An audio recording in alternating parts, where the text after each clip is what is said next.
नमस्कार, आप देख रहे हैं इंडिया बोल रहा है। मैं हूं आपके साथ विवेक शांडिल्य। डोनाल्ड ट्रंप के 15 महीने के रिजीम के अंदर पूरी दुनिया डोनाल्ड ट्रंप के खिलाफ हो गई है। पूरी दुनिया का हर एक व्यक्ति डोनाल्ड ट्रंप से रिवेंज चाहता है, बदला चाहता है, और इसलिए ऐसा लग रहा है कि पूरी दुनिया कहीं अमेरिका के खिलाफ, ट्रंप के खिलाफ ही विश्व युद्ध का बिगुल न फूंक दे, कहीं अमेरिका की ही आर्थिक घेरेबंदी न कर दे, कहीं दुनिया अमेरिका को ही दरकिनार न कर दे। लेकिन ऐसा क्यों हुआ? दुनिया का सबसे पुराना लोकतंत्र अमेरिका आखिर इतनी जल्दी अपनी साख कैसे गवा बैठा? ताजा मामला शुरू होता है ईरान पर हमले के बाद। लोगों को उम्मीद थी कि ट्रंप आज ईरान के साथ सीजफायर का ऐलान करेंगे, लेकिन एक सनकी तानाशाह की तरह बिहेवियर करते हुए ट्रंप ने अपने फैसले से पूरी दुनिया को सख्ते में डाल दिया। ट्रंप ने शांति की बात करने के बजाय 2-3 हफ्ते में बड़े हमले की बात कह दी, और इस ट्रंप की बेअसर और फेल्ड कूटनीति का नतीजा है कि यार होर्मुज स्ट्रेट पूरी तरीके से बंद है, वैश्विक तेल सप्लाई रुकी हुई है, दुनिया भर की अर्थव्यवस्थाएं कराह रही हैं। ट्रंप की टैरिफ धमकियों से पहले ही दुनिया नाराज है, और अब पूरी दुनिया में ट्रंप से बदले की मांग उठने लगी है। ब्रिटेन ने 35 देशों के साथ इमरजेंसी बैठक बुला ली है, जिसमें अमेरिका को नहीं बुलाया गया। क्या यही ट्रंप की घेरेबंदी की शुरुआत है? इधर आईआरजीसी ने जंग रोकने से इनकार कर दिया है, और उसका कहना है कि जब तक सुपर पावर की मिट्टी को साख को मिट्टी में नहीं मिला देता, तब तक वो नहीं रुकने वाला है। और इसके बाद पूरी दुनिया से बस एक ही मांग उठ रही है कि इस तथाकथित तानाशाह को रोको और अमेरिका से बदला लो। आखिर इसका नतीजा क्या होगा? आज की सबसे बड़ी इंटरनेशनल डिबेट इसी मुद्दे पर देखेंगे। इस खबर के एक एक बिंदु को, एक एक पॉइंट्स को विस्तार से जानेंगे, इस खबर के हर पहलू को। 15 महीनों के शासनकाल ने डोनाल्ड ट्रंप ने वो कर दिखाया जिसे पूरी दुनिया सकते में। आज दुनिया का हर मुल्क अमेरिका से नफरत करता है, अमेरिकी रिजीम से नफरत करता है, डोनाल्ड ट्रंप से नफरत करता है, और इसे ही कहते हैं विनाशकाले विपरीत बुद्धि। जब गीदड़ की मौत आती है तो वो शहर की ओर भागता है, जब विनाश करीब आता है तो इंसानी बुद्धि नष्ट हो जाती है। दुनिया उम्मीद और आस लगाए बैठी थी शायद डोनाल्ड ट्रंप को अक्ल आ जाए और बंदूकों की नली ठंडी हो जाए और ट्रंप शांति का हाथ बढ़ा दे। लेकिन शांति तो दूर, Donald Trump world war 1, world war 2, Afghanistan war, Vietnam war, Iraq war, Syria war की याद दिलाने लग गए। तो क्या डोनाल्ड ट्रंप वर्ल्ड वॉर लड़ रहे हैं, या अब डोनाल्ड ट्रंप के खिलाफ ही वर्ल्ड वॉर की शुरुआत होने वाली है? साम दाम दंड भेद, जहां हर पैतरा आजमाया जाएगा, जहां अमेरिका को अलग थलग किया जाएगा। आज की तारीख में दुनिया ईरान के साथ सीज फायर की मांग कर रही है, क्योंकि विश्व के हालात ठीक नहीं है। लाखों लोग ऐसे हैं जिनके घर का चूल्हा नहीं जल रहा, करोड़ों लोग ऐसे हैं जिन्हें 2 वक्त की रोटी नसीब नहीं हो रही, तेल और गैस की किल्लत की वजह से। लेकिन डोनाल्ड ट्रंप का कहना है कि अभी 2-3 हफ्ते में हमले की तीव्रता बढ़ाएंगे। ये एक सनकी तानाशाह की मानसिकता है, जहां सिर्फ और सिर्फ युद्ध और वॉर मॉन्गरिंग की भाषा नजर आती है। इसलिए दुनिया आज एक ऐसे मुहाने पर खड़ी है जहां से आगे सिर्फ तबाही दिख रही है, और इसके लिए कोई और नहीं, बस एक व्यक्ति की सनक जिम्मेदार है, जिसका नाम है डोनाल्ड ट्रंप। ईरान से जंग में ट्रंप ने क्या नई गीदड़ भभकी थी? हालांकि उनके हाथ कुछ लगा नहीं है, जंग 5वें हफ्ते में पहुंच चुकी है। डोनाल्ड ट्रंप के हाथ खाली हैं, ना होर्मुज खुला, ना तेहरान गिरा है। लेकिन फिर भी इस व्यक्ति की भाषा सुन लीजिए आप। We're going to hit them extremely hard over the next 2 to 3 weeks. We're going to bring them back to the Stone Ages where they belong. We're going to hit them extremely hard over the next 2 to 3 weeks. We're going to bring them back to the Stone Ages where they belong. Donald Trump Iran को पाषाण युग में पहुंचाने की धमकी दे रहे हैं, लेकिन ऐसा लगता है कि इससे पहले अमेरिका ही पाषाण युग में ना पहुंच जाए, क्योंकि ट्रंप ने अमेरिका के लिए ऐसी मुसीबत मोल ले ली है पूरी दुनिया से जिससे कोई भी नहीं बच सकता, और इसका सोल्यूशन भी फिलहाल ट्रंप के पास नजर नहीं आता है। दूसरी तरफ ईरान ने स्ट्रेट ऑफ होर्मुज में अमेरिका की नस दबा रखी है, और अमेरिका ही क्यों, पूरी दुनिया की नस दबा रखी है। होर्मुज बंद है, तेल की सप्लाई ठप है और दुनिया की अर्थव्यवस्था दम तोड़ रही है। जब पेट पर लात पड़ती है तो बड़े बड़ों का धैर्य जवाब दे जाता है, और आज यही हाल डोनाल्ड ट्रंप के साथ है, क्योंकि ट्रंप की धमकियों से हर मुल्क परेशान है, पूरी दुनिया परेशान है। कल तक जो मुल्क चुप थे, चुपचाप अमेरिका के साथ खड़े थे, वो भी आज खामोश हैं। ब्रिटेन ने साफ तौर पर कह दिया कि यह हमारी लड़ाई नहीं है और ना ही हम इस जंग में उतरने वाले हैं, और इसके उलट उन्होंने 35 देशों की मीटिंग बुलवा ली, जो कूटनीतिक हलकों में कोशिश करेंगे कि होर्मुज को बाकी दुनिया के लिए खुलवाया जाए। ईरान से जारी जंग का असर दुनिया पर क्या हुआ, या इसको अगर उलट कर देखें, एक व्यक्ति की सनक का असर पूरी दुनिया पर क्या हुआ है, इस एंगल से देखते हैं। आइए। युद्ध के कारण वैश्विक तेल बाजार में भारी अस्थिरता है, जबरदस्त एनर्जी क्राइसिस है। युद्ध के कारण मार्च 2026 तक ब्रेंट क्रूड ऑयल की कीमत $120 पर बैरल के पार जा चुकी है। दुनिया भर में पेट्रोल, डीजल, गैस महंगे हो गए हैं। कई लोगों के पहुंच से गैस बाहर भी हो रहे हैं, पेट्रोल डीजल भी बाहर हो रहे हैं। क्यूबा में तो ब्लैकआउट है, क्योंकि क्यूबा के पास एनर्जी नहीं है, ऑयल नहीं है। अमेरिका के हमले के बाद ईरान ने होर्मुज स्ट्रेट बंद किया हुआ है। वैश्विक तेल आपूर्ति का 20% डायरेक्ट गिर गया है। ऊर्जा सुरक्षा को लेकर पूरी दुनिया में बहुत बड़ा खतरा पैदा हो गया है। वैश्विक मंदी का खतरा है, लंबे समय तक युद्ध चला तो आर्थिक मंदी आ सकती है। अमेरिका की इकोनॉमी डूब रही है, लगभग $40 ट्रिलियन का कर्ज हो चुका है। सप्लाई चेन और व्यापार में भी रुकावट है। हवाई और समुद्री रास्तों में तनाव की वजह से व्यापार पर जबरदस्त इंपैक्ट हुआ है। अंतर्राष्ट्रीय व्यापारिक जहाजों को कई लंबे रूट लेने पड़ रहे हैं, जिससे शिपिंग लागत और टाइमिंग दोनों बढ़ रही है। हालात इतने बिगड़ गए हैं कि पानी सिर से ऊपर जा रहा है। ब्रिटेन के प्रधानमंत्री ने 35 देशों को न्योता भेजा कि आइए मीटिंग करते हैं और डिप्लोमेटिक चैनल से कोशिश करते हैं कि किसी तरह से बाकी दुनिया के लिए होर्मुज खोल दिया जाए। बेशक अमेरिका इजराइल के लिए ना खुले, हमें इससे कोई फर्क नहीं पड़ता है। यह है क्रक्स पिछले 35 दिनों की, 34 दिनों की लड़ाई का। यह है निचोड़। ट्रंप ने एक एक कर कई देशों को धमकाया, नीचा दिखाया, लेकिन अब पूरी दुनिया ने ठान लिया है कि अब बारी हमारी है। इसलिए सब एकजुट हो रहे हैं और ट्रंप के खिलाफ बहुत जबरदस्त माहौल बन रहा है। पूरी दुनिया एक तरफ हो गई है, क्योंकि जब आत्मसम्मान पर चोट लगती है तो दोस्ती और दुश्मनी के मायने बदल जाते हैं। ट्रंप कहते हैं नेटो कायर है, नेटो के देश कायर हैं, कंगाल लोग हैं। वो पूरी दुनिया को कंगाल बताते हैं, भारत की इकोनॉमी को डूबा हुआ बताते हैं। इसलिए ट्रंप से उन्हीं की भाषा में बात करने का वक्त आ गया है। दुनिया क्यों आज की तारीख में ट्रंप से सख्त नीति में, सख्त भाषा में बातचीत की बात कर रही है, आइए मैं आपको यह भी बताता हूं। दुनिया ट्रंप से क्यों बदला चाहती है। यह बदला किसी भी तरह हो सकता है, इकोनॉमिक कॉर्नर करके हो सकता है, डॉलर को ठुकरा करके हो सकता है, जरूरी नहीं कि अमेरिका पर हमला ही किया जाए। 50 तरीके हैं। डोनाल्ड ट्रंप की नीतियों को आप देख लीजिए।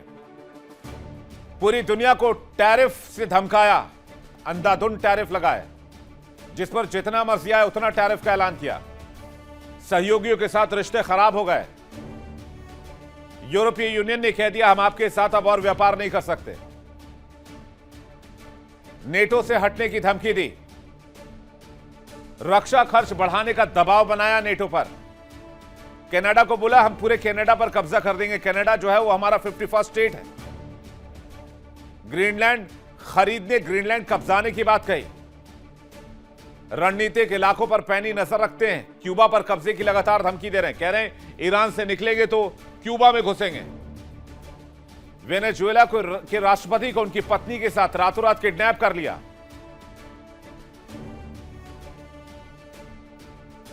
और उसके बाद ईरान पर हमला कर दिया। इसलिए दुनिया आज ट्रंप से रिवेंज चाहती है। बदला सिर्फ हथियारों से नहीं होता, बदला कई तरह से लिया जाता है।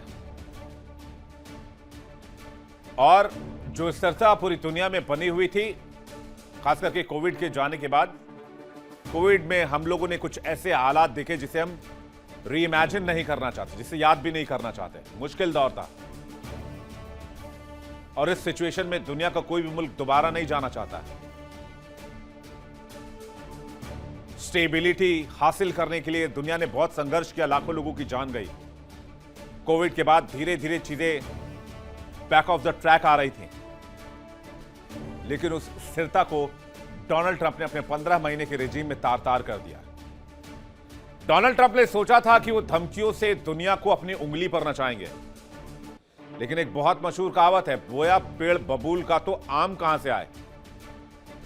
नफरत की खेती में नफरत ही पैदा होता है मिस्टर डोनाल्ड ट्रंप, और जब नफरत की खेती में नफरत पैदा होगा तो फसल भी नफरत वाली काटी जाएगी।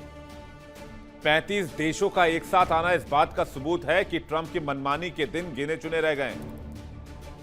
ईरान ने भी दिखा दिया है कि वो हल्की मिट्टी का नहीं बना है। ट्रंप जिसे मिट्टी का शेर समझ रहे थे, वो लोहे का चना निकला और सुपर पावर के गुरूर को उसने मिट्टी में मिला दिया। ईरान जैसा एक छोटा सैन्य ताकत वाला मुल्क नंबर 1 मुल्क को 5 हफ्तों की जंग में घसीटे हुए है। ईरान के पलटवार ने अमेरिका के सैन्य गौरव पर कालिख पोत दी है। आज ट्रंप दुनिया को डरा रहे हैं, लेकिन वो अपने बुने जाल में एक मकड़ी की तरह फंस चुके हैं। ये जो ब्रांड है सुपर पावर की, ब्रांडिंग जो है, चौधरी वाली जो ब्रांडिंग है, इसको कैसे एक एक दिन में डोनाल्ड ट्रंप ने काटा है अमेरिका के लिए, वो भी आपको मैं बताता हूं। सुरक्षा की गारंटी के बावजूद ईरानी हमले को नहीं रोक पाया अमेरिका। मिडिल ईस्ट में सुरक्षा की गारंटी देते थे ट्रंप। आप मिडिल ईस्ट देशों को छोड़ दीजिए, मिडिल ईस्ट में अपने बेस की रक्षा तक नहीं कर पाए डोनाल्ड ट्रंप और अमेरिका। मिडिल ईस्ट में पुराने सहयोगियों का भरोसा हमेशा के लिए खत्म हो चुका है।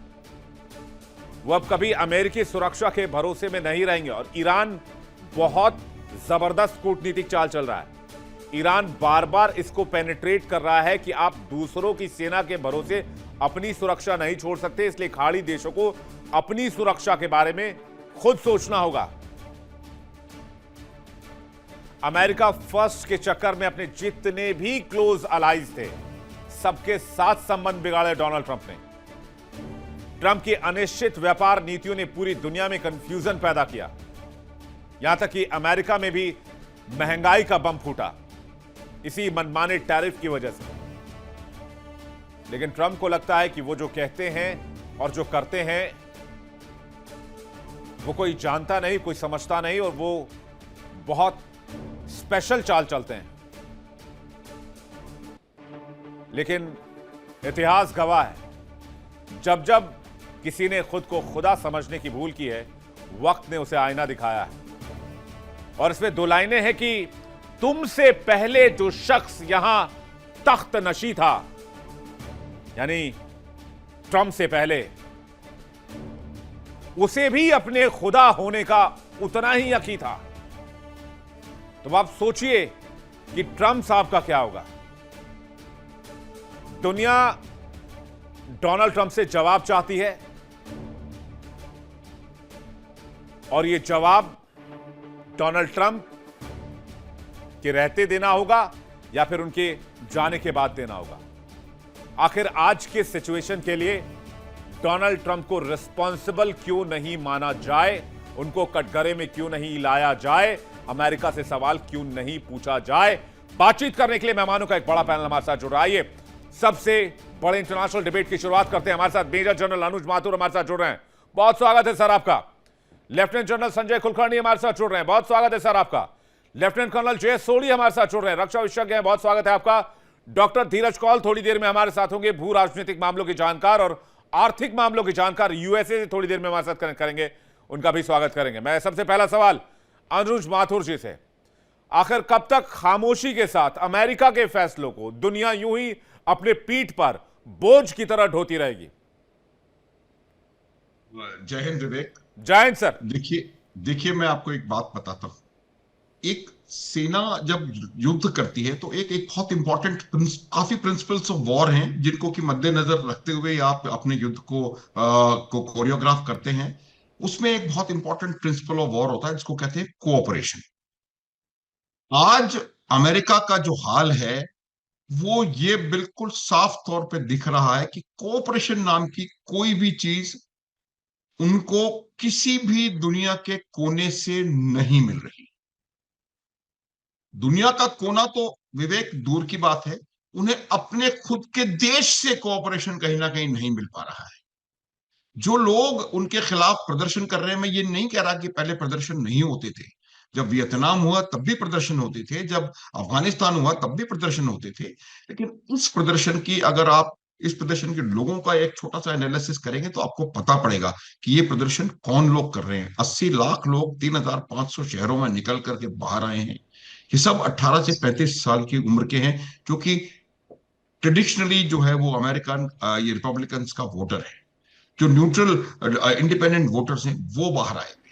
जो गांवों में जो जो जो सो कॉल्ड रूरल एरियाज हैं, वहां पर जो वो ट्रंप का फोटे हुआ करता था, वहां से लोग बाहर आए हुए हैं। तो इस प्रदर्शन की अलग अहमियत, और इसीलिए मैं कह रहा हूं, देखिए आप जब अपने अहंकार के चलते अपने तमाम दोस्तों को बिलिटल करने का, इसके अलावा मुझे कोई हिंदी का शब्द याद नहीं आ रहा इसका, बिलिटल करते हैं, चाहे वो पश्चिम एशिया हो जिनके लिए आप लड़ रहे हो, उनको आप रेडिक्यूल कर रहे हो। यूरोपियन यूनियन को आपने रेडिक्यूल किया, अपने फ्रांस के राष्ट्रपति को, यूके को, जर्मनी को, यूक्रेन को, सबको आपने रेडिक्यूल किया। भारत को इन्होंने बिलिटल किया। आपने अपने जो जो जो टेरिफ वॉर, आपको बताता हूं, साउथ अफ्रीका का जो प्रेसिडेंट जब आए थे, अमेरिका तो 9 घंटे उसको वेट कराया। तो ये अभी जो अहंकार, एक सेकंड विवेक, जापान के पीएम को व्हाइट हाउस में बिठाकर जलील किया और कहा कि परमाणु बम की ताकत जापान से अच्छा कौन समझ सकता है। बस सकता है। और तो यही मैं आपको बता रहा हूं कि जब इस प्रकार का अहंकार होता है, तो जब आप ये दोस्त जो हैं ये अमेरिका से दूर नहीं हट रहे हैं विवेक, ये ट्रंप के अहंकार से दूर हट रहे हैं।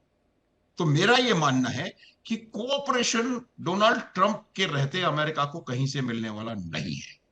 हैविंग सेड दैट, अभी मैं आपको ये बताता हूं, देखिए कि ट्रंप ने बहुत ईरान के अंदर नुकसान पहुंचाया है, इसमें कोई संदेह नहीं है। ईरान को तहस नहस कर दिया। ईरान की नेवी, एयरफोर्स जो भी है, एयर डिफेंस, कम्युनिकेशन या इलेक्ट्रॉनिक वॉरफेयर, सबको उन्होंने डेग्रेड कर दिया काफी हद तक।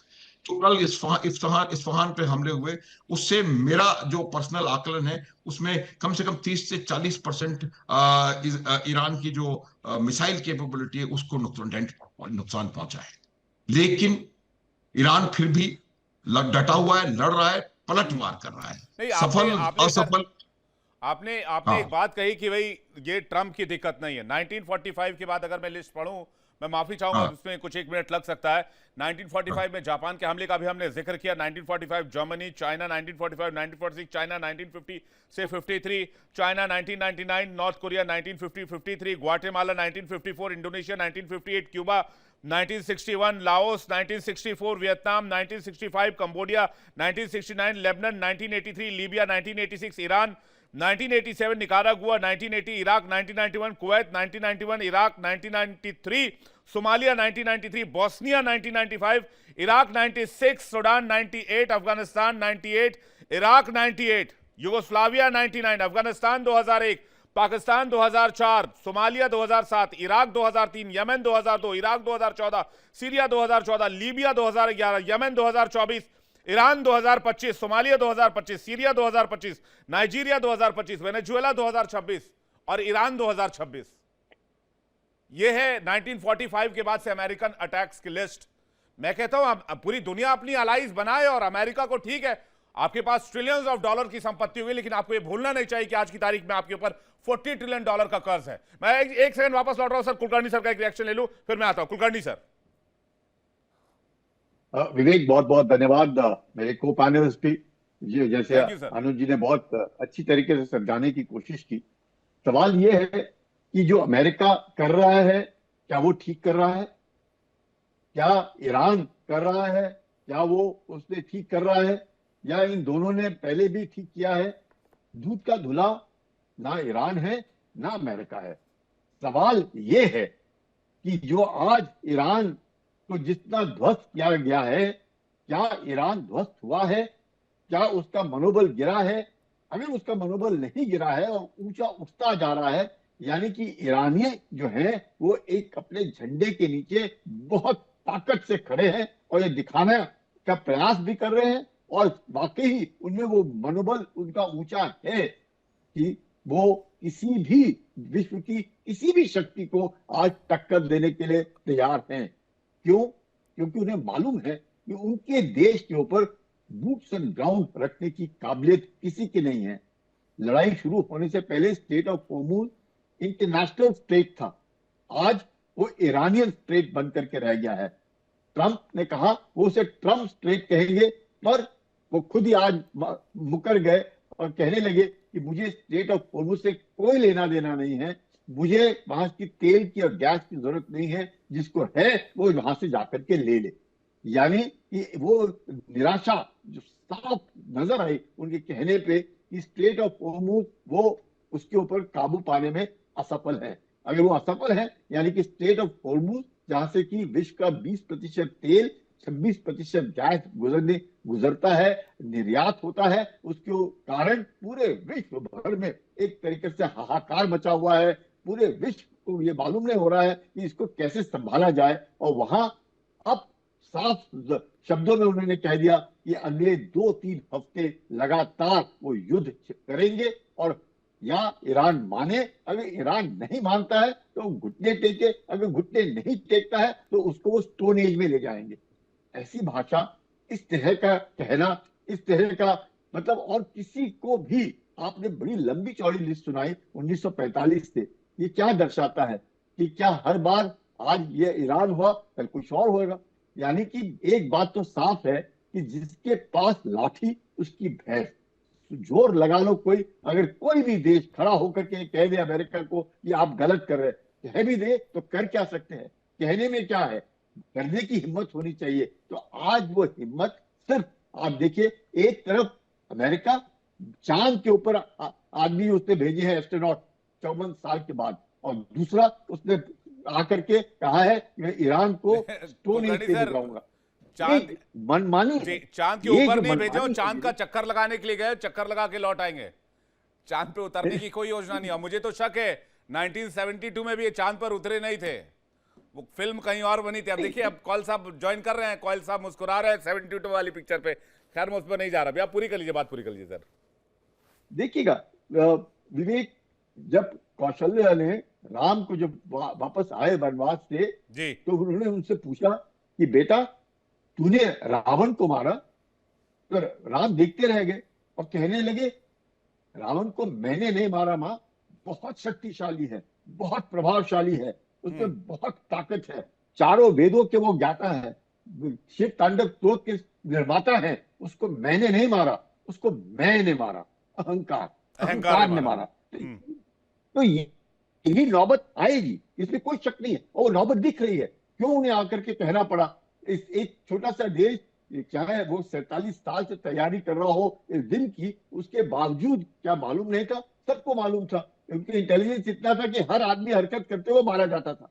तो उसके बावजूद भी अगर उनको एक इस पे गर्व था कि वो जो चाहे वो कर सकते हैं, बम्बार्डमेंट से देश को घुटने पे टिका सकते हैं, उनको ये नहीं मालूम था कि अगर देश का मनोबल ऊंचा है और लोग अगर इकट्ठे झंडे के नीचे हैं, तो उस कोई ताकत विश्व की उस देश को झुका नहीं। ये बहुत अच्छा एग्जाम्पल वो आपने दिया। मैं कौल साहब के पास चाहूं, जल्दी से सोली सर का रिएक्शन ले लूं कि रावण को भी उसके अहंकार ने मारा, और अहंकार ही मुझे लगता है आज की तारीख में ट्रंप का सबसे बड़ा दुश्मन है। इसलिए पूरी दुनिया आज एक अलग रास्ते पर जा रही है अमेरिका को छोड़कर, because of the Donald Trump. इसको भी उतना ही इंपॉर्टेंस देना होगा, उतना ही ये मैटर करता है। सोली सर, और ये उसके बाद यही सवाल कौल सर आपके लिए, पहले सोली सर आप। हाँ जॉइन सर, आपका माइक चेक कीजिएगा सर एक बार। आवाज आ रही है विवेक जी? बिल्कुल सर, बुलंद आवाज आ रही है जी। 16 अगस्त 1989 को जब डोनाल्ड ट्रंप 43 साल के सफल व्यापारी थे तो उनका इंटरव्यू लिया था बॉब वुडवर्ड ने, जो कि अमेरिकी पत्रकार हैं। और बॉब वुडवर्ड ने जब डोनाल्ड ट्रंप से पूछा कि आप व्यापारी होने में इतना सफल कैसे हो, तो डोनाल्ड ट्रंप का जवाब था कि मैं सिर्फ अपनी इंस्टिंक्ट या मैं अपने मन की बात को मानता हूं। मेरे सलाहकार जो भी बोले मैं उनकी बात कभी नहीं मानता, मैं सिर्फ वही करता हूं जो मेरे दिल में आता है। ये बात कॉरपोरेट में, ये बात व्यापार में चल जाती है, लेकिन सेना के विषयों में नहीं चलती है। एक प्रसिद्ध ब्रिटेन के जनरल थे, उनका नाम था ब्रिगेडियर जनरल जैक रिपर। उन्होंने कहा था युद्ध एक गंभीर विषय होता है राजनेताओं पे छोड़ने के लिए। War is a serious business to be left to politicians. Iran युद्ध के ठीक एक हफ्ता पहले 28 फरवरी को शुरू हुआ, एक हफ्ता पहले 21 फरवरी को जब व्हाइट हाउस के सिचुएशन रूम में राष्ट्रपति ट्रंप की फाइनल ब्रीफिंग हो रही थी, तो अमेरिकी सेना के मुखिया chief of joint staff general Dan के ने डोनाल्ड ट्रंप को सलाह दी कि अमेरिका को ईरान के साथ युद्ध नहीं करना चाहिए, ये अमेरिका के लिए घातक साबित होगा। लेकिन ट्रंप ने उनकी बात नहीं मानी, उन्होंने अपने इंस्टिंक्ट, अपने दिल की बात मानी और उन्होंने ईरान पे तो हमला कर दिया। और उसके बाद आज 35वां दिन है और हम देख रहे हैं कि अमेरिका का क्या हश हो रहा है। विवेक जी, अमेरिका को युद्ध में जाना सिर्फ अमेरिकी सांसद यूएस कांग्रेस कर सकती है आर्टिकल 1 ऑफ अमेरिकन कॉन्स्टिट्यूशन के तहत। लेकिन अगर अमेरिका पे कोई एक थ्रेट होता है तो अमेरिकी राष्ट्रपति को पावर्स हैं वॉर पावर्स एक्ट ऑफ 1973 के तहत, जिसमें अमेरिकी राष्ट्रपति इमीडिएटली अमेरिकी सेना को युद्ध के लिए भेज सकता है। लेकिन उसके दो बड़े इंपॉर्टेंट क्लॉजेज हैं। पहला क्लॉज है कि 48 घंटे के अंदर अमेरिकी राष्ट्रपति को यूएस कांग्रेस को इन्फॉर्म करना होता है। और दूसरा, ये युद्ध होता है वॉर पावर्स एक्ट ऑफ 1973 के तहत, ये 60 दिन के अंदर खत्म होना चाहिए। और देखिए, जो डोनाल्ड ट्रंप ने आज सुबेरे अपनी स्पीच दी, उन्होंने कहा 2-3 हफ्ते में युद्ध खत्म करूंगा। 2-3 हफ्ते का मतलब है 28 अप्रैल से पहले ये युद्ध निश्चित खत्म होगा, क्योंकि 28 फरवरी से 28 अप्रैल ठीक 60 दिन होते हैं, जो वॉर पावर एक्ट ऑफ 1973 में साफ लिखा है। अगर ट्रंप एक दिन भी आगे जाते हैं इस युद्ध के 28 अप्रैल के आगे, डोनाल्ड ट्रंप पे इंपीचमेंट की कार्रवाई शुरू हो सकती है। तो डोनाल्ड ट्रंप ने जो 31 मार्च को बयान दिया कि मेरे को लग रहा है कि मेरी इंपीचमेंट हो सकती है, सर वो अपना बेड़ा गर्क कर ले, मुझे इससे कोई फर्क नहीं पड़ता और मुझे लगता है दुनिया के किसी भी देश को इससे कोई फर्क नहीं पड़ता होगा। बाकी दुनिया का बेड़ा गर्क ना करें, सवाल इस बात को लेकर है। भाई एनर्जी क्राइसिस से आज के, मैं हिंदुस्तान में भी कई घरों में ये बात कह सकता हूं कि आज लोग एहतियात के तौर पर एक टाइम का चूल्हा जला रहे होंगे गैस का। क्यूबा में एनर्जी नहीं है, बिजली नहीं है। बहुत सारे ऐसे देश हैं जहां गैस की किल्लत है। यूरोपीय कंट्री भी इस बात को लेकर डर रहे हैं। कई देशों में पेट्रोल डीजल के प्राइस बहुत अप्रत्याशित बढ़ गए, लाइक जर्मनी, न्यूजीलैंड, यूएस में भी रेट बढ़े हैं। मैं कह रहा हूं आपके इस जंग से आपको कुछ नहीं मिल रहा है, दुनिया जानती है, लेकिन दुनिया को क्या मिल रहा है उसके लिए तो दुनिया सफर कर रही है, उसके लिए अकाउंटेबल आप हैं। और इसके लिए हम इसको सहते रहे और बर्दाश्त करते, ये नहीं चलेगा पूरी ताउम्र पूरी जिंदगी। तो इसके लिए भी बोल रहा हूं, ब्रिटेन के पीएम ने बुला ली 35 देशों की बैठक। अब वो होर्मुज खुलवाने के लिए डिप्लोमेटिक चैनल से बातचीत करेंगे। आप लड़ते रहिए लड़ाई, ईरान परमिट कर देगा सबको, आपको नहीं करेगा। कौल साहब का रिएक्शन चाहेंगे। आखिर कौल साहब, अमेरिका के खिलाफ इतना जबरदस्त एंटी सेंटिमेंट कैसे तैयार किया डोनाल्ड ट्रंप ने, कितना बड़ा नुकसान देखते हैं आप? Namaskar and good evening to General Mathur and General Kulkarni and Sodi Saab. It's a pleasure to share a stage with them. आप ही के शो पे कल हमने या परसों बात की थी ट्रम्प के स्पीच से पहले, एंड आई टोल्ड यू अगले 2 से 4 हफ्ते हैवी इंपाउंडिंग होगी, सॉफ्टनिंग ऑफ टारगेट्स, और उसके बाद दोबारा मेज पे बैठेंगे। तो अनफॉर्चुनेटली दैट इज ट्रू। और मार्केट्स के फ्यूचर्स भी हमने बताए थे कि कितना गिरने वाला है। लकीली अभी थोड़ा सा रिकवरी आ चुका है, लेकिन ओवरऑल अगर आपकी बात देखें तो मैं 4 बड़े पॉइंट्स क्विकली रेज करना चाहूंगा। ये वॉर जो 47 ईयर से प्रॉक्सी वॉर चल रहा है और एनरिचमेंट ऑफ यूरेनियम जो ईरान कर रहा था, उसकी एनरिचमेंट कैपेबिलिटीज को डेफिनेटली एयर स्ट्राइक्स ने नीचे लाया है। और जो ईरान की कैपेबिलिटीज थी to inflict pain and damage to other countries around it, जिसमें नेवी और एयरफोर्स का उसका यूज था, वो ऑलमोस्ट जा चुकी है। मिसाइल कैपेबिलिटी और रेडार्स की जो फैक्ट्रीज हैं इस्फहान में और अदर जगह पे, उनकी कैपेबिलिटी में भी काफी डेंट हुआ है। मैं पर्सनली कुछ नहीं तो 10-15 ईरानियन लोगों से कल ही मेरी बात हुई थी, उनकी family and extended family Iran में रहती है। तो कहीं ना कहीं पब्लिक के तकरीबन 14,000 एरियाज हिट हुए हैं, जिसमें इंफ्रास्ट्रक्चर अराउंड 7 to 8,000 है। मिलिट्री इंस्टॉलेशन के बगैर तकरीबन 3 हॉस्पिटल तो मेरी ही जानकारी में है जो हिट हो गए, और एक महात्मा गांधी के नाम पे ईरान में हॉस्पिटल था बच्चों का, वो भी काफी डैमेज्ड है। और अभी एज ऑफ नाउ खबर ये है कि कीमोथेरेपीज और डायलिसिस यूनिट्स काफी डिसरप्टेड हैं। तो हेल्थ केयर क्राइसिस ईरान में शुरू हो चुका है। एक हवाई जहाज था तो भारत से सप्लाईज लाता था, उसको भी उड़ा दिया टारमैक पे। तो कहीं ना कहीं एक ट्रेजेडी क्रिएट हो रही है। और दूसरी बात, जो सिविलियन टारगेट्स हैं, जिसके अंदर डिसैलिनेशन प्लांट्स हो गए, जिसके अंदर स्कूल्स हो गए, कॉलेजेस हो गए, यूनिवर्सिटीज हो गए और ब्रिजेस हो गए, उन पे अटैक अब और इंटेंसिफाई हो रहा है। इट्स वेरी अनफॉर्चुनेट, लेकिन मैं फिर भी बताऊंगा कि definitely we don't support the Islamic fundamental regime of Iran, अच्छा, ईरान में डोनाल्ड जो ट्रंप ने कि कितने मासूम लोग टेररिज्म मारे? जो कि टेररिज्म को सपोर्ट करता है। But again this is for the people of Iran to decide, नहीं नहीं, इट्स नॉट पांच एनीबडी एल्सेस 5,000 बिजनेस। से 5,000 से ज्यादा का डेटा है पब्लिक डोमेन में। करेक्ट, लगभग लगभग साढ़े करेक्ट, 5,500 के आसपास लोग मरे हैं। वो ईरान के लोग नहीं थे, वो करेक्ट। सारे टेररिस्ट थे। बिल्कुल आप सही ने आपने बिल्कुल सही पॉइंट आउट किया, और मेरे सामने जर्नलिस्ट बैठे हैं, वो बताएंगे कि वॉर के अंदर सबसे ज्यादा नुकसान इनोसेंट लोगों का होता है, दोनों साइड के, जिनका कुछ दूर दूर तक लेना देना वॉर से नहीं होता। ये बहुत अनफॉर्चुनेट है जो हो रहा है। लेकिन मैं आपकी नजर फाइनेंशियल पे देना चाहूंगा, because I consult for the markets. As of now ये वॉर की पर दिन की कीमत तकरीबन 15 से 20 बिलियन डॉलर है। और तकरीबन अभी तक मार्केट्स के अंदर 3 से 6 ट्रिलियन, आप डिपेंड करता है आप कौन से सेंसेक्स को देखें, वो इवोपरेट हो चुका है। Obviously this is paper money, तो इसको रियल नंबर्स नहीं ले सकते, लेकिन जो इंफ्रास्ट्रक्चर का डैमेज है 380 बिलियन डॉलर का एंटिसिपेटेड है। अभी as of now, as of yesterday's data, America के अंदर आपको पता है इन्फ्लेशन बढ़ चुकी है। गैस की कीमतें, मैं अभी कैलिफोर्निया सिलिकॉन वैली में हूँ, actually just drop my wife. जो $4 प्रति गैलन ऑयल था, वो अब ऑलमोस्ट $6 के करीब हिट हो रहा है। I am talking about average oil. Diesel on an average is 5.6, और गैस इज $4 अगर अमेरिका का एवरेज आप देखेंगे। इसके अलावा इन्फ्लेशन काफी बढ़ी हुई है, और जिस दिशा में हमारी मार्केट्स जा रही हैं, हमारे पास 3 से 4 हफ्ते का रूम है, उसके जी। बाद हम स्टैगफ्लेशन में घुस जाएंगे। And the next step would be global recession, अगर ये वॉर आगे खींची तो।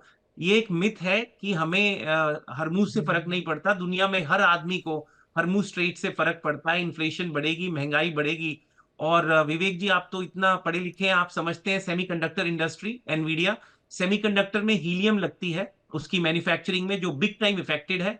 6% एल्युमिनियम का प्राइस बढ़ चुका है। सर, और अभी दवाइयां, ये तो लेटेस्ट बड़े इंफॉर्मेशन मैं ये आपको तो बड़े देता हूं, मैं अभी उसके ये तो ऊपर, कौल साहब, ये तो बहुत हाईटेक उसी के बातें ऊपर कर रहे मैं हैं एक, आप। मुझे देखिए एक सेकंड देखिए, दीजिए, कार। एक सेकंड अच्छा, दीजिए, पूरा कर लीजिए, फिर एक मैं आता हूं। सेकंड हाँ, दीजिए ठीक, हाँ, मुझे। बोलिए प्लीज। बहुत इंपॉर्टेंट है भारत के लिए जानना, क्योंकि मैं बायोटेक के लिए अभी आर्टिकल लिख रहा हूं। मैं डिटेल नहीं शेयर कर सकता बिकॉज ऑफ कंप्लायंस, लेकिन ये बता देता हूं, जेनेरिक दवाइयों का गढ़ भारत है। उनके रॉ कंपोनेंट्स भी हरमुज से आते हैं। एक जेनेरिक दवाइयों का क्राइसिस क्रिएट होने वाला है, और सेकंड जनरेशन कीमोथेरेपीज का, जो कि साउथ ईस्ट एशिया को हिट करेगा 3 महीने के अंदर।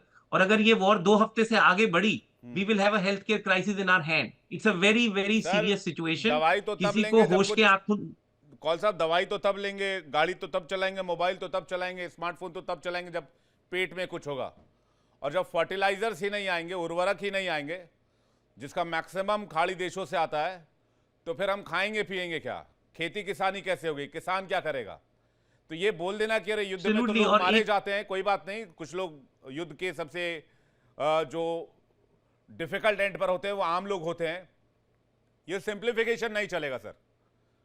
यूएस की चौधराहट बहुत बर्दाश्त कर ली अलग अलग देशों ने, अब ये नहीं चलेगा। या तो डोनाल्ड ट्रंप मैं को, हाँ बोलिए, क्लैरिफिकेशन देना चाहूंगा। बोलिए।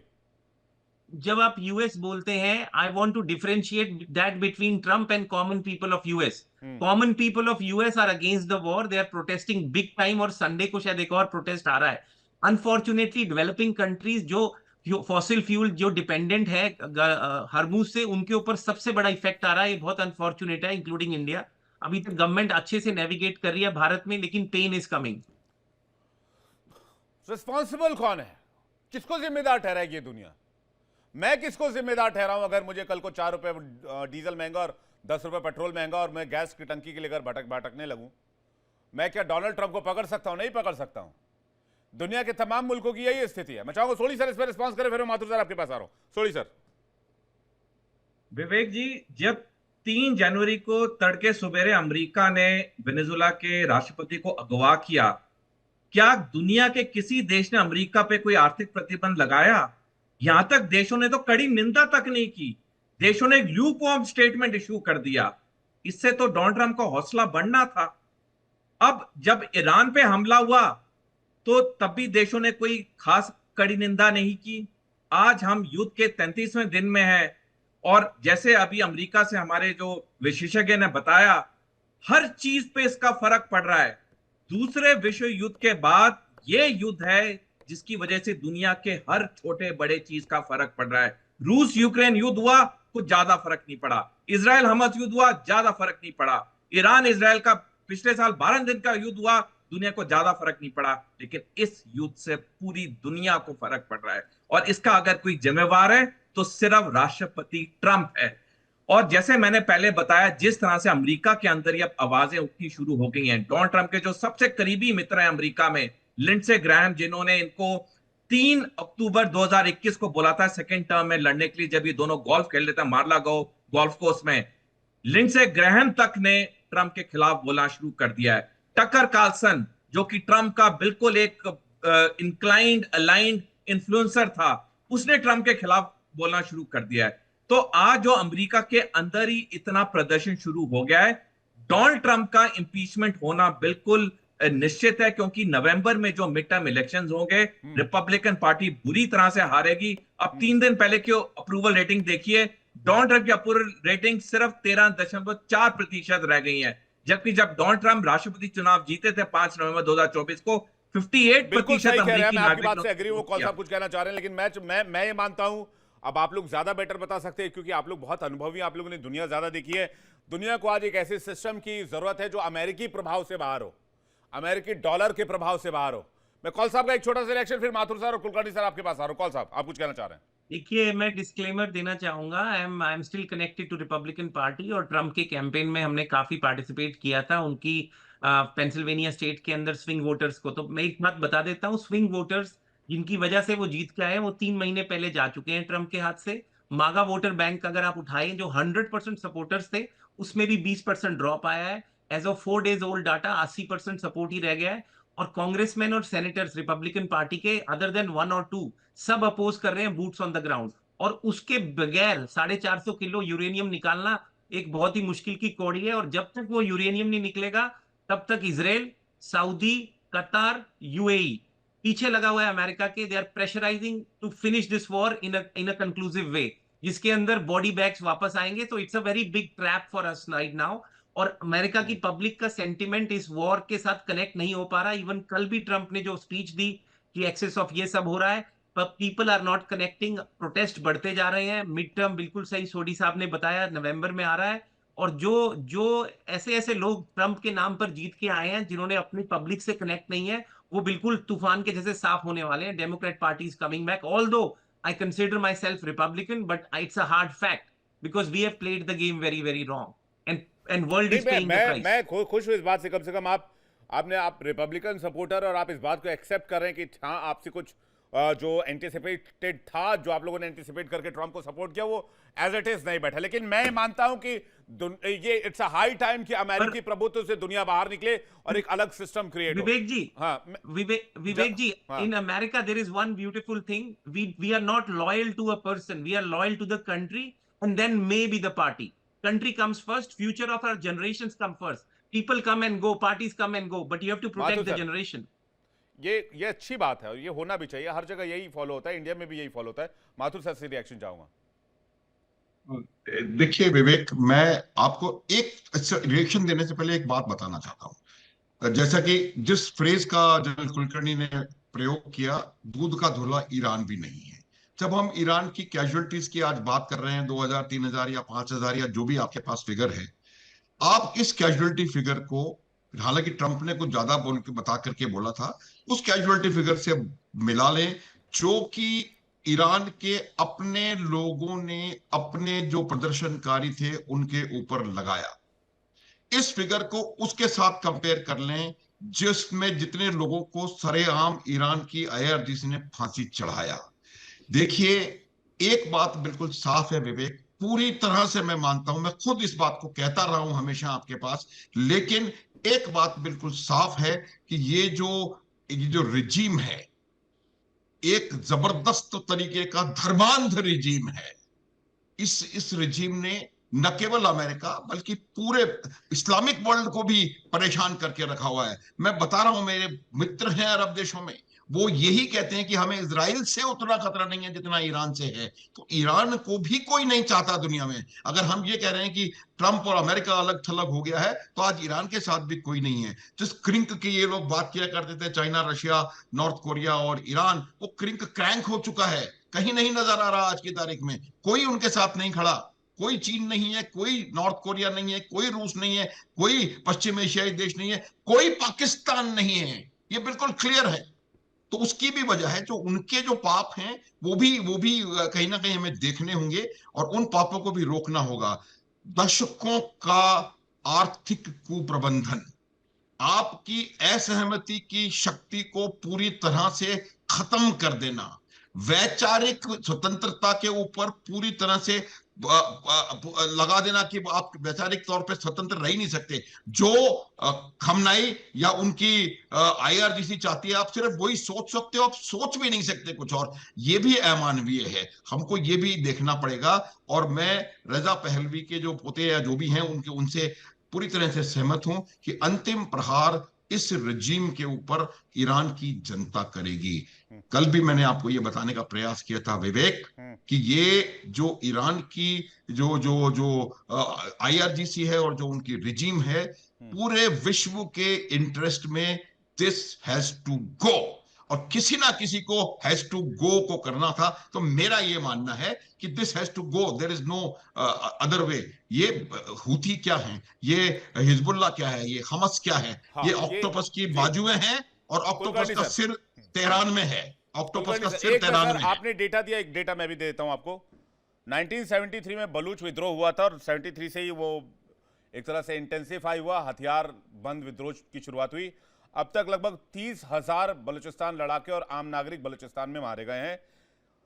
7,500 से 8,000 लोग बलूची गायब हैं, जिसमें महिलाएं भी हैं, पुरुष भी हैं और बच्चे भी हैं। खैबर पख्तूनख्वा में भी यही स्थिति है। एक डेटा है पाकिस्तान में 2001 के बाद से 70,000 से अधिक लोग नागरिक सुरक्षा बल और उग्रवादी मिलाकर मारे गए हैं। ये इस रिजीम के बारे में कोई क्यों नहीं बात करता? क्यों? पाकिस्तान के पास तेल नहीं है इसलिए, ईरान के पास है तेल इसलिए अमेरिका दादागिरी करेगा। आपने इसमें बांग्लादेश नहीं जोड़ा विवेक। 4 लाख बांग्लादेश भी जोड़ दीजिए आप 71 के बाद। तो 4 लाख, वही कह रहा हूं, 4 लाख महिलाओं के साथ दुर्व्यवहार और 30 से 35 लाख तो बंगालियों का कत्ल। इस हिसाब से माथुर सर, तो पहले तो पाकिस्तान के रिजीम को कुचलने की बिल्कुल आवश्यकता होना है। चाहिए। I fully agree with you, that is, but अभी मैं सिर्फ ईरान के बारे में बात कर रहा था, इसलिए बिल्कुल मैं आपसे एग्री करता हूं, कोई इसमें संदेह नहीं है कि दुनिया का सबसे बड़ा आतंकवादी अगर किसी एक लेकिन देश ने ये 71 कहा में है जो कि 4 लाख वाला मामला आप बता रहे हो, उसका तो इंडियन आर्मी ने हिसाब कर दिया, आप लोगों ने हिसाब कर दिया, पाकिस्तान के 2 टुकड़े कर दिए। कुलकर्णी सर काफी देर से वेट कर। कुलकर्णी सर, देखिएगा विवेक, जैसे सारे पैनलिस्ट कह रहे हैं, सवाल ये है कि ये युद्ध जो शुरू हुआ, जिस मकसद से शुरू हुआ, खासकर अमेरिका का मकसद इस युद्ध में कुछ और था, इजराइल का मकसद कुछ और है, ईरान का मकसद अपने आप का अस्तित्व रखना है, अपने आप को अपनी संप्रभुता के लिए लड़ रहा है। ऐसे हालात में जो मकसद है वो मकसद अलग अलग है।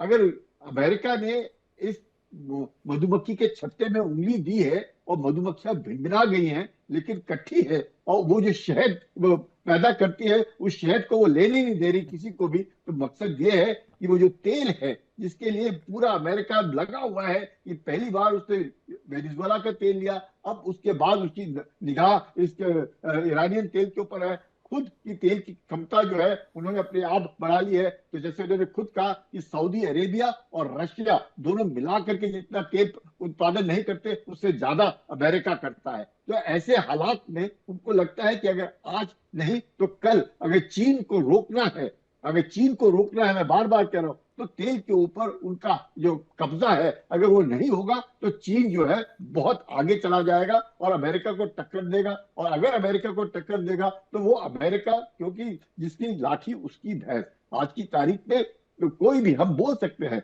हम अमेरिका के बरखिलाफ बात कर सकते हैं, पर कोई भी बात करना और ये बात भी तो सच है ना कुलकर्णी बरखिलाफ सर, कदम उठाना बहुत मुश्किल है। विद ड्यू रेस्पेक्ट ये कुलकर्णी बात सर, है। आपको बीच में टोक रहा हूं, ये बात भी तो सच है ना कि ईस्ट इंडिया कंपनी का कभी सूर्यास्त नहीं होता था, ब्रिटेन के रिजीम में कभी सनसेट नहीं होता था। बिल्कुल बिल्कुल, कोई और शक आज नहीं की है। तारीख में आप देख लीजिए, बहुत पुरानी बात तो नहीं है, 300 साल पुरानी बात है। जो आप देखिएगा जर्मनी को ट्रीटी ऑफ वर्सेल्स ने जिस प्रकार से 1919 में हुआ, उसके बाद उस ट्रीटी ऑफ वर्सेल्स ने क्या किया, पूरा दूसरा महायुद्ध कर दिया। क्योंकि आप अगर किसी तरीके से उनके ऊपर कंडीशन लगाएंगे जो किसी भी देश की संप्रभुता को पसंद नहीं होगा तो एक महायुद्ध होगा, तो वो दूसरा महायुद्ध हो गया। तो कोई भी हो, कैसे भी होगा, इसी माफिक ईरान के बरखिलाफ अगर एक ही बात रहती है, पूरे विश्व भर में आतंकी संगठनों को एकत्रित करना और कौन सा ये कुछ कहना सोच चाह रहे करके हैं? हाँ। कि हम यहूदियों को मारेंगे, वो कौन सा? मुझे लगता है ईरान की बहुत बड़ी गलती थी। अगर उस गलती से ईरान, सर ईरान की गलती, ईरान के लोग अपने हिसाब से इसको टैकल करेंगे, अपनी सरकार बदलेंगे। अमेरिका कौन होता है पूरी दुनिया में जाकर रिजीम चेंज नहीं, करवाने वाला? नहीं, कल को नहीं, तो हम, विवेक, कल को विवेक, हिंदुस्तान उठ के चला जाए पाकिस्तान के अंदर की शाहबाज सरकार ठीक से काम नहीं कर रही, इसका रिजीम चेंज कर लो, क्या हम नहीं कर सकते हैं? हम कर सकते हैं। हम अफगानिस्तान में घुस के तालिबान को सिक्योर नहीं कर सकते, हम कर सकते हैं। आप बता दीजिए हम नहीं कर सकते हैं। नहीं, हम नहीं कर सकते हैं, एक बात सही है। दूसरी बात, सबसे बड़ी बात यह है कि कोई भी देश जिसमें हमेशा मजहब और स्टेट क्राफ्ट इकट्ठा हो जाता है और थियोक्रेसी रहती है, और उसके बरखिलाफ अगर या उसी के देश के लोग आवाज उठाए तो बात बनेगी। अगर उसके देश के लोग आवाज, जैसे क्या उन्होंने कहा आज की कि IRGC ने 45,000 लोग पिछले एक महीने में मारे, क्यों कहा उसने? अगर लोग झूठ सर, बोलते तो बोलना चाहिए, ट्रम्प झूठ बोल रहा है। इस डेटा की पुष्टि नहीं है। ये अमेरिका का डेटा अलग है, ईरान कुछ अलग डेटा दे रहा है। इस डेटा को क्रॉस चेक भी नहीं किया जा सका है। ईरान ने कहा कि हमने जितने लोगों को अरेस्ट किया था हमने उन लोगों की फांसी रोक दी। तो ये डेटा अभी तक क्रॉस चेक्ड और वेरीफाइड नहीं है, तो इस पर भी हम कंप्लीटली कोई भी कमेंट नहीं कर सकते। क्या पता ये अमेरिका जानबूझकर एलिगेशन लगा रहा हो, जैसे कि आप कह रहे हैं निशाना तो तेल है, ईरानी लोग तो बहाना है। कौल साहब कुछ कहना चाह रहे हैं, जल्दी से कौल साहब, छोटा रिएक्शन। हाँ, मुझे 2 मिनट दीजिएगा। एक आपने जो कंपैरिजन किया बहुत ही अच्छा था, पर एक पॉइंट मैं उसमें डिफर करता हूँ। देखिए, अफगानिस्तान और बलूच रेबल को नहीं कंपेयर कर सकते, क्योंकि वो इस्लामिक फंडामेंटलिज्म, टेररिज्म नहीं स्प्रेड करते। उनके टेरर नेटवर्क्स हूती रेड सी को चोक नहीं कर सकते। थ्रेट टू इजराइल और थ्रेट टू अमेरिका के वो नहीं देते, और killing of their own people उस पर भी नहीं होता। और काफी इंपॉर्टेंट, ईरान एक बहुत ही स्ट्रेटेजिक रिसोर्स पे बैठा है, ऑयल एंड गैस। इसके अलावा चोक पॉइंट्स पे बैठा है जो अभी हम देख रहे हैं, और वो इसी का टेरर यूज कर रहा है, ऑयल टेरर। दूसरी बात, जनरल कुलकर्णी ने बहुत इंपॉर्टेंट बात बोली। देखिए, हमने मतलब compete करने की कोशिश की थी चाइना के साथ। आप ही के शो पे हमने रेयर अर्थ पे बात की थी। उनके पास ट्रम्प कार्ड है, तो रेयर अर्थ के बगैर हमारा यहाँ सब कुछ ठप हो जाएगा। अब उनको एनर्जी चाहिए, और तकरीबन 10 से 15% energy of China comes from Iran, और 90% ऑफ ईरान के एक्सपोर्ट ही चाइना जा रहे हैं। तो इनके बीच में इंटरडिपेंडेंसी है, मैं बिल्कुल एग्री करता हूं। ये fight actually extended America versus China भी है, कहीं ना कहीं बैक एंड में ये चल रहा है। और साथ में अब आप देखेंगे कुछ नई एक्टिविटी, मुझे लग रहा है इस एरिया में भी ताइवान के प्रतिपक्ष में आपको दिखेगी बहुत जल्दी, which will be very unfortunate. आपने इस्लामिक रेजिम की बात की ईरान के अंदर। ईरान का इस्लामिक रेजिम आप बता रहे दुनिया के लिए खतरा है। 9/11 का अटैक करने वाला कहां बैठा हुआ था? पाकिस्तान में बैठा होता। घुस के मार दीजिए पाकिस्तान में, खत्म कर दीजिए सारे टेररिस्ट ऑर्गेनाइजेशन, जितने भी आतंकी तंजीमें। नहीं कर सकते क्योंकि उसके पास कुछ है ही नहीं, लेंगे क्या वहां से? और वो ऑलरेडी लेकिन जहां अमेरिका के इशारे पर चलता रहा। 9/11 का विवेक जी, जहां 9/11 का परपेट्रेटर बैठा था, वहां पे हम घुसे थे अफगानिस्तान में, वो वहां से भाग के पाकिस्तान में छुप गया था। आपकी बात सही है। तो तालिबानियों को शरण कौन दे रहा था? तालिबानियों को शरण और ट्रेनिंग पाकिस्तान दे रहा था जब तालिबानियों के खिलाफ अमेरिकी लड़ रहे थे। और वो अमेरिकी उस समय पाकिस्तान को भी पैसे दे रहे थे। तो सबसे बड़ा आतंकी दलाल तो भारत के पड़ोस में बैठा हुआ है। अमेरिका का ध्यान उधर नहीं जाता क्योंकि उसके पास तेल नहीं है। माफी चाहूंगा, डिबेट में आगे और ले जा सकता था, बहुत इंटरेस्टिंग जारी था, लेकिन मेरे पास समय सीमित है। कल फिर इस पर कनेक्ट करेंगे, बातचीत करेंगे। बहुत बहुत शुक्रिया आप सभी का हमारे साथ जुड़ने के लिए, अपना कीमती वक्त देने के लिए बहुत बहुत धन्यवाद। एक ब्रेक का वक्त है, फौरन लौट रहे हैं। देखिए इंडिया डेली 24/7 अब आपकी स्मार्ट टीवी पर। इंडिया डेली मौजूद है सभी डिजिटल प्लेटफॉर्म पर लाइव और लगातार। इंडिया डेली 24/7 हर दिन राष्ट्र को समर्पित।